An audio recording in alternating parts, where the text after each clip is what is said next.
ప్రత్యేకంగా ట్రింకోమలి పోర్ట్ని ఎనర్జీ హబ్గా మార్చబోతున్నారంట. మనకు తెలుసు శ్రీలంకలో ట్రింకోమలి పోర్ట్ అనేది చాలా ఇంపార్టెంట్. భారత్ శ్రీలంక యుఏఈ సహకారంతో దీని ఎనర్జీ పోర్ట్గా మార్చబోతున్నారంట ట్రింకోమలి పోర్ట్ని.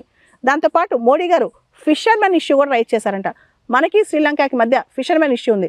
చాలామంది ఇండియన్ ఫిషర్మెన్ ఫిషింగ్ చేసుకుంటూ శ్రీలంకన్ వాటర్స్లోకి వెళ్ళినప్పుడు వాళ్ళని అరెస్ట్ చేయడం, శ్రీలంకన్ కోస్ట్ గార్డ్స్ వాళ్ళు ఇబ్బంది పెట్టడం జరుగుతుంది. దానికి సంబంధించి ఎవరైనా మీ దగ్గరకు వస్తే మీరు పడవలు లాగేసుకోండి, కానీ వాళ్ళని ఇబ్బంది పెట్టొద్దు, వాళ్ళని అరెస్ట్ చేయొద్దని చెప్పి మోడీ గారు కోరినట్టు తెలుస్తుంది అనమాట.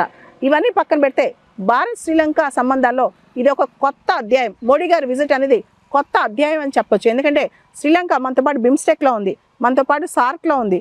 అంతేకాదు శ్రీలంకకి ఇండియా క్లోజెస్ట్ నైబర్ అనమాట. ఇండియా చుట్టుపక్కల చిన్న చిన్న దేశాలు ఏవైతే ఉన్నాయో ఈ దేశాలన్నిటితో కూడా చైనా తెలివిగా వ్యవహరిస్తుంది. ఈ దేశాలతో చైనా మిత్ర సంబంధాలు పెట్టుకుంటుంది. ఈ టైంలో శ్రీలంక చాలా చిన్న దేశమైన ఇండియాకి చాలా ఇంపార్టెంట్ అనమాట శ్రీలంక. మనకు తెలుసు భారత్ శ్రీలంక సంబంధాలు ఈరోజు కావు, కానీ కొన్ని అంశాలు ముఖ్యంగా శ్రీలంక రాజ్యాంగంలో 13th అమెండ్మెంట్ రావాలి. ఏదైతే శ్రీలంకలో తమిళియన్ మెజారిటీ ప్రావిన్సెస్ ఉన్నాయో వాటికి ఎటానమీ ఇవ్వాలని చెప్పి భారతదేశం కోరుకుంటుంది.